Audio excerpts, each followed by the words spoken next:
Hello students, इस video में हम लोग पढ़ेंगे NCERT class 7th science chapter 15 light. चलिए स्टार्ट करते हैं। You might have seen a beam of light when it enters a room through a narrow opening और whole. You may also have seen beams of light from headlamps of scooter, car and engines of trains. Similarly, a beam of light can be seen from a torch. यानी कि आपने कभी किसी room में है, वहाँ पे कोई छोटा सा ओपनिंग अगर हो, कोई होल हो छोटा सा, तो उसमें से अगर सनलाइट अगर अंदर आ रहा है तो आप उसमें क्या देख सकते हैं, बीम ऑफ लाइट बहुत ईजिली आप देख सकते हैं। वैसे ही अगर कभी स्कूटर, कार, कोई इंजन है, ट्रेन है, सबके हेडलैम्प को अगर हम लोग देखेंगे तो वहाँ से भी आप बीम ऑफ लाइट को ईजिली ऑब्जर्व कर सकते हैं। और साथ ही साथ में बहुत ही कॉमन एग्जांपल है, जब टॉर्च अगर आप जलाते हैं तो टॉर्च में से जो लाइट बाहर आ रहा है तो वहाँ भी आप बीम ऑफ लाइट देख सकते हैं। Some of you may have seen a beam of search light from a light house और from an airport tower.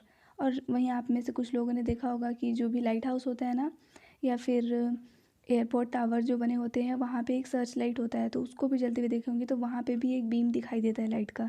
Example के तौर पे अगर आपने नहीं देखा तो भी आप यहाँ पे देख सकते हैं। यहाँ दिखा रहा है, ये ट्रेन के सामने से ये जो लाइट आ रहा है ये बीम ऑफ लाइट है, या ये लाइट हाउस है, इसमें से ये जो लाइट निकल रहा है ये बीम ऑफ लाइट है। तो आपने इस टाइप का लाइट देखा होगा। What do this experience suggest, तो ये सारे जो चीज़ें आपने देखी है इससे क्या पता चलता है।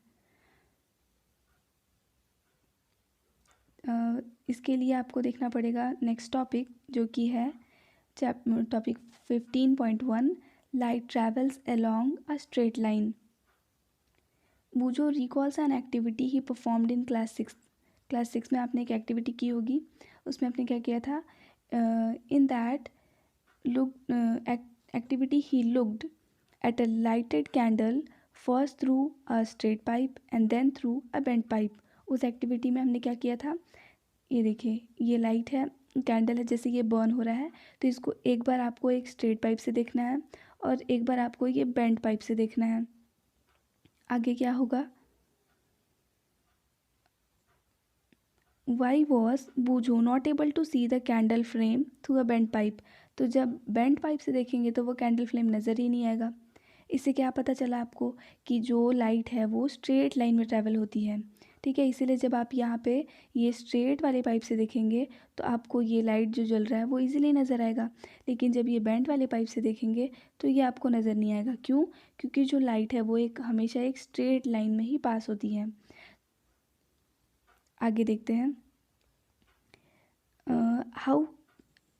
How can we change the path of light. अब ये जो लाइट है उसका पाथ हम लोग कैसे चेंज कर सकते हैं।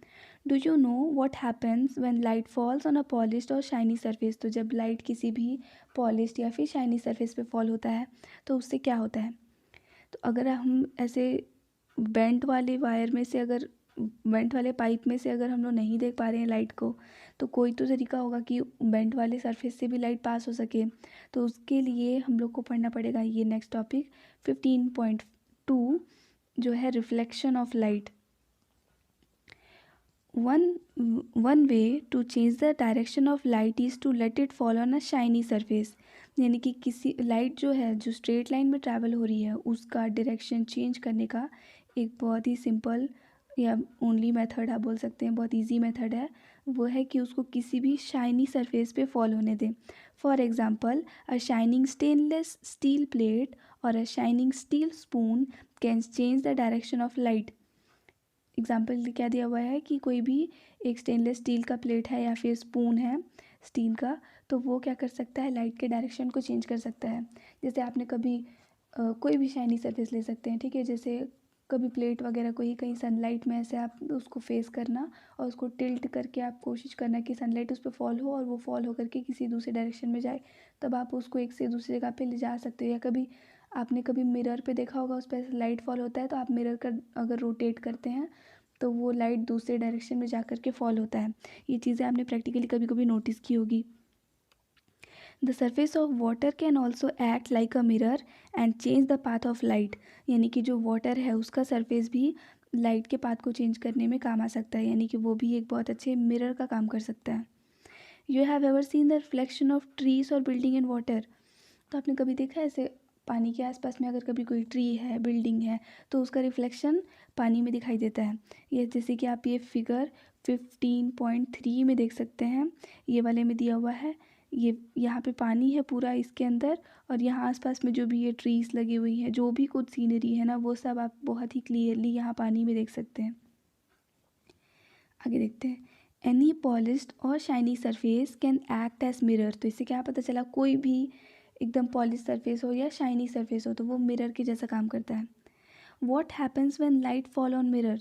तो जब मिरर पे कभी लाइट फॉल होता है तो उससे होता क्या है, तो इसके लिए भी आपने क्लास 6 में पढ़ा है कि मिरर जो है वो लाइट के डायरेक्शन को चेंज कर देता है। जो भी लाइट मिरर के ऊपर फॉल हो रहा है उसके डायरेक्शन को क्या करता है, मिरर चेंज कर देता है। This change of direction by a mirror is called reflection of light. अब ये जो लाइट के डायरेक्शन में चेंज आया है मिरर की वजह से, इसको ही हम लोग लाइट का रिफ्लेक्शन बोलते हैं। Can you recall the activity in which you got the light of a torch reflected from a mirror. Let us perform a similar activity. तो चलिए एक और एक्टिविटी करके देखते हैं सिमिलरली, वैसा ही जिससे हमने टॉर्च के लाइट को रिफ्लेक्ट किया था वैसा ही एक एक्टिविटी आप यहाँ पे कर सकते हैं। मतलब वो आपने क्लास 6 में पढ़ा था, तो एक बार उसको रिकॉल कर लेते हैं अभी। एक्टिविटी 15.1 में एक टॉर्च लेना है आपको, और उसके बाद में उसको एक ग्लास से कवर कर देना है। मतलब टॉर्च का जो ग्लास है उसको एक चार्ट पेपर से कवर कर देना है, और उसमें 3 नैरो स्लिट्स बनाने हैं आपको। आगे क्या करना है आपको, spread a sheet of chart paper on a smooth wooden board. अब आपको एक स्मूथ वुडन बोर्ड लेना है और उसके ऊपर में चार्ट पेपर रख देना है, और फिर उसको क्या करना है, fix a plane mirror strip vertically on the chart paper. अब उस चार्ट पेपर के ऊपर में आपको एक प्लेन मिरर का स्ट्रिप लगाना है और उसको वर्टिकल पोजीशन में रखना है। वर्टिकल मतलब खड़े पोजीशन में। Now direct the beam of light on the mirror from the torch with slits. अब आप जब टॉर्च ओपन करेंगे तो टॉर्च ओपन करके आपको क्या करना है कि वो जो स्लिट आप उसमें 3 जो स्लिट्स बनाए थे वहाँ से आपको उसमें लाइट फॉल होने देना है डायरेक्टली। उसके लिए आप यहाँ पे एक बार ये देख सकते हैं फिगर, इसमें आपको समझ में आएगा। इन्होंने एक टॉर्च लिया है, यहाँ पे ये टॉर्च है और उसमें 3 होल जैसे आप बनाएंगे ना, तो 3 स्लिट उसने बनाए हैं ऐसे। यहाँ पे दिख रहा होगा आपको, ये 3 स्लिट है ऐसे ऐसे करके। यहाँ जो ये 3 लाइंस दिख रहा है ना, वो उसके वजह से आ रहा है क्योंकि 3 स्लिट है, तो वो स्लिट आपको वैसे ही बनाना है। और ये लाइट ऐसे इसके ऊपर, ये जो मिरर हमने लिया है ये ऐसे वर्टिकल पोजीशन में है, खड़े पोजीशन में, तो इसके ऊपर फॉल होने देना है। फिर आगे क्या होगा, place the torch in such a way that the light is seen along the chart paper on the board। तो हमको टॉर्च को कुछ ऐसे पोजीशन में उसमें से मारना है लाइट को कि जो उसका जो रिफ्लेक्शन आ रहा है ना, जो लाइट उसमें से जा रहा है वो चार्ट पेपर जो हमने रखा था बोर्ड के ऊपर उस पर वो लाइट नज़र आए। Now adjust is its position so that the light from the torch strike the plane mirror at an angle. अब क्या करना है, उसको एक ऐसे पोजीशन पे, पहले तो हमने उसको डायरेक्टली मारा था लाइट को, फिर उसको थोड़ा सा टिल्ट करना है, कुछ ऐसे बेंड करना है कि वो क्या करे, प्लेन मिरर पे कुछ एक पर्टिकुलर एंगल से जा करके वो टॉर्च का लाइट जो है वो स्ट्राइक हो। Does the mirror change the direction of light that fall on it. यानी कि उस पर जो लाइट फॉल हुआ, क्या उसके डायरेक्शन को मिरर चेंज कर पाया। ना move the torch slightly on the other side, do you find any change in direction of reflected light. अब उस टॉर्च को आपको दूसरे एंगल में रोटेट करना है, मतलब हर एक एंगल से, अलग अलग एंगल पे आपको उस टॉर्च को उस मिरर के ऊपर मार करके देखना है कि जो लाइट उसके ऊपर पड़ रहा है तो फिर वो बोर्ड के ऊपर रिफ्लेक्ट होकर के किस पोजीशन में आ रहा है। Now Paheli wants to know what makes things visible to us, यानी कि क्या है वो जो चीज़ों को हमारे लिए विजिबल बनाती है। पहली Boojho things that objects are visible only when light reflected from them reaches our eyes. Do you agree with him.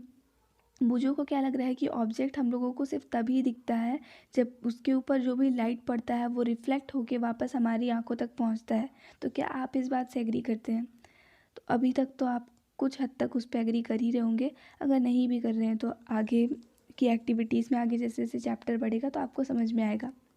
आगे देखते हैं, look into the mirror along the direction of the reflected light. Do you see the slits in the mirror? This is the image of the slit. This activity shows how light gets reflected from a plane mirror when let us play around the images formed in mirror and know a little more about them. तो जब आप mirror में से जो भी light था उसको पास कर रहे थे तो उसका डायरेक्शन कैसे कैसे चेंज हो रहा था, इससे आपको क्या पता चला है कि जो प्लेन मिरर है वो लाइट उसमें से ईजिली रिफ्लेक्ट हो रहा है। तो ये जो इमेज फॉर्म हो रहे हैं मिरर से अलग अलग डायरेक्शन में लाइट को रोटेट करने के बाद में, उसके बारे में थोड़ा सा और जानते हैं। तो एक्टिविटी 15.2 देखते हैं। एक क्वेश्चन दिया हुआ है, handle the lighted candle with care, it is better if this activity is performed in presence of a teacher और आन एल्डर पर्सन। यानी कि अब जो एक्टिविटी आप करने जा रहे हैं वहाँ पे आपको एक कैंडल का ज़रूरत पड़ेगा, उस कैंडल को आपको जलाना भी है। तो इस जले हुए कैंडल के साथ में जब आप एक्टिविटी परफॉर्म कर रहे हैं तो या तो आप उसको बहुत ही केयरफुली हैंडल करेंगे या फिर अपने किसी भी टीचर का या अपने कोई एल्डर का उसमें हेल्प ले सकते हैं। एक्टिविटी में आपको क्या करना है, एक लाइटेड कैंडल लेना है और उसको एक प्लेन मिरर के सामने रख देना है। Try to see the flame of candle in the mirror. अब उस मिरर में हम लोग को उस कैंडल का फ्लेम जो है वो देखने का कोशिश करना है। It appears as if a similar candle is being placed in the mirror. अगर आप मिरर में फिर देखोगे तो क्या लगेगा कि मिरर में भी सेम वैसा ही एक कैंडल रखा हुआ है। The candle which appears behind the mirror is the image of the candle formed by the mirror. यानी कि जो कैंडल आपको सामने दिख रहा है, अपीयर्स मतलब क्या कि वो आपको दिख रहा है कि वहाँ पे है, एक्चुअल में तो वह है नहीं ना। तो वो दिख रहा है कि सेम वैसा ही आपको एक मिरर के अंदर भी कैंडल है, तो वो क्या है, एक्चुअल में इस कैंडल का इमेज है। तो कैंडल जो है वहाँ पे उसको हम लोग क्या बोलेंगे, ऑब्जेक्ट, और जो वहाँ पे सामने आपको मिरर में दिख रहा है उसको क्या बोलेंगे, image. Now move the candle to different position in front of mirror, observe the image in this case. अब आपको मिरर से उस ऑब्जेक्ट को मतलब कि इस कैंडल को आपको आगे पीछे मूव करना है और उसके बाद आपको देखना है कि उसका जो इमेज बन रहा है उसमें क्या सारे चेंजेस आ रहे हैं। Boojho noted in his notebook, it is it not surprising that my image is as the same size as me whether the mirror is small or large।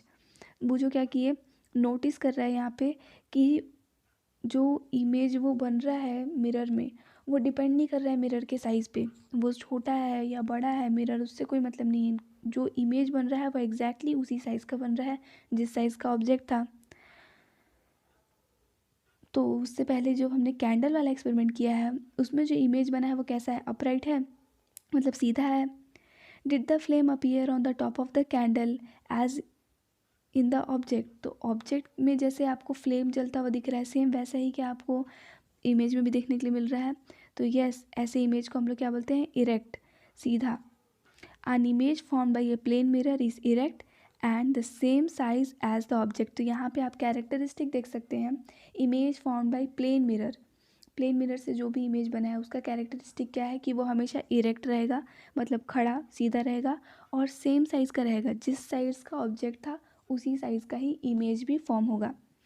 Now place a vertical screen behind the mirror. अब उस mirror के सामने आपको एक vertical screen रखना है, means mirror जो है वो भी वर्टिकल पोजीशन पे था, सेम वैसी वर्टिकल पोजीशन पे आप एक और स्क्रीन रख सकते हैं मिरर के जस्ट सामने। Try to obtain the image of candle in this screen. अब इस स्क्रीन के ऊपर आपको कैंडल का इमेज देखना है। Can you get the image on the screen. तो क्या आपको उस स्क्रीन पे कैंडल का इमेज दिख रहा है। सेम वैसे ही आपको क्या करना है, फिर उस स्क्रीन को इस बार मिरर के सामने रखना है। एक बार कहाँ रखना था, बिहाइंड, और एक बार इन फ्रंट। तो एक बार मिरर के पीछे रखे उस स्क्रीन को और एक बार सामने रखे, और दोनों ही केस में आपको देखना है कि क्या आपको इमेज उसमें दिखाई दे रहा है। तो आपको क्या दिखेगा कि दोनों ही केस में आपको मिरर उसमें दिखाई, जो इमेज है वो उसमें दिखाई नहीं देगा। What about the distance of the image from the mirror. तो अब जो मिरर है उससे इमेज का जो डिस्टेंस था वो कितना था, तो उसको जानने के लिए आपको देखना पड़ेगा एक्टिविटी 15.3। एक चेस बोर्ड लेना है। अगर वो चेस बोर्ड अवेलेबल नहीं है तो आप कोई भी एक स्क्वायर चार्ट पेपर ले सकते हैं और उसमें 64 स्क्वायर्स आपको बनाने हैं। 8x8 उनका डायमेंशन होगा, यानी कि इक्वल साइज़ के टोटल 64 आपको उसमें बॉक्स बनाने हैं। उसके बाद एक थिक लाइन ड्रॉ करना है उसके मिडिल में, जैसे चेस बोर्ड में होता है ना, तो एक थिक लाइन तो रहता है ये बीच में, जो कि दोनों अलग अलग कलर्स के को सेपरेट करता है वहाँ पे। तो वैसे ही आपको एक थिक लाइन उसमें ड्रॉ करना है। Fix a plane mirror vertically on this line. अब ये जो लाइन है उसमें आपको एक प्लेन मिरर रखना है वर्टिकल पोजीशन में। Place any small object such as a pencil sharpener at the boundary of the third square counting from the mirror। अब आपको क्या करना है, जो मिरर है उससे काउंट करते हुए जो थर्ड स्क्वायर आएगा, जो मिरर हमने रखा था उसके बाद जो थर्ड वाला स्क्वायर आएगा, वहाँ पे आपको क्या करना है, कोई भी स्मॉल स्मॉल ऑब्जेक्ट जैसे पेंसिल या फिर शार्पनर को वहाँ पे रखना है। और उसके बाद जो इमेज बन रहा है उसका पोजीशन हम लोग को नोट करना है। Now shift the object to the boundary of the fourth square. Again note the position of the image। अब क्या करना है, फोर्थ स्क्वायर की बाउंड्री के पास में ऑब्जेक्ट को रखना है, थोड़ा सा पीछे शिफ्ट करना है और फिर इमेज का पोजीशन देखना है। फिर क्या करेंगे, did you find any relation between the distance of the image from the mirror and that of the object in front of it. तो क्या अब आपको इन दोनों में जो इमेज है और जो ऑब्जेक्ट है उन दोनों के बीच का जो डिस्टेंस है उसमें कोई फ़र्क नज़र आ रहा है? ये देख सकते हैं आप इसके अकॉर्डिंग, ये फिगर जो दिया हुआ है इसके अकॉर्डिंग आप अपना सेटअप पूरा लगा सकते हैं। Paheli made a note in her notebook, in a plane mirror the image is formed behind the mirror, it is erect and the same size as it and is at the same distance from the mirror as the object in front of it. ये characteristics है, आप यहाँ से लिख सकते हैं अगर आगे कभी क्वेश्चन में आएगा तो, कि जो प्लेन मिरर है उससे जो भी इमेज बना है वो कैसा होगा, हमेशा मिरर के सामने ही बनेगा, मिरर के पीछे बनेगा, सॉरी मिरर के पीछे बनता है। मतलब आपको मिरर में कैसा दिख रहा है, जहाँ ऑब्जेक्ट था तो पीछे कहीं बना है ना, वो होगा बिहाइंड द मिरर होगा, इरेक्ट होगा, सेम साइज़ का होगा और सेम डिस्टेंस पे होगा। जितने डिस्टेंस पे मिरर से ऑब्जेक्ट था उतने ही डिस्टेंस में मिरर से इमेज भी होता है। तो हम लोगों को क्या पता चला, you will find that image is at the same distance behind the mirror as the object is in front of it. जहाँ पे ऑब्जेक्ट हमने रखा था, जैसे स्क्वायर 4 स्क्वायर बॉक्स के बाद हमने रखा है तो इमेज भी वहाँ 4 स्क्वायर बॉक्स के बाद ही बनेगा। अगर 3 स्क्वायर्स के बाद में रखा था हमने तो 3 स्क्वायर्स के बाद ही वहाँ पे इमेज बनेगा। Now verify this by placing the object anywhere on the chart paper. Chart paper में कहीं पे भी आप उसको रख करके और ये वाला जो केस है उसको वेरीफाई कर सकते हैं। अब नेक्स्ट टॉपिक जो है ये 15.3 दिया हुआ है, राइट और लेफ़्ट, ये हम लोग नेक्स्ट वाले वीडियो में देखेंगे। आई होप यहाँ तक आपको वीडियो समझ में आया होगा। कोई भी डाउट होगा तो उसको कमेंट बॉक्स में पूछ सकते हैं आप, और जो भी इसके आगे की वीडियोस बनेगी उसकी लिंक आपको डिस्क्रिप्शन में मिल जाएगी। Thanks for watching.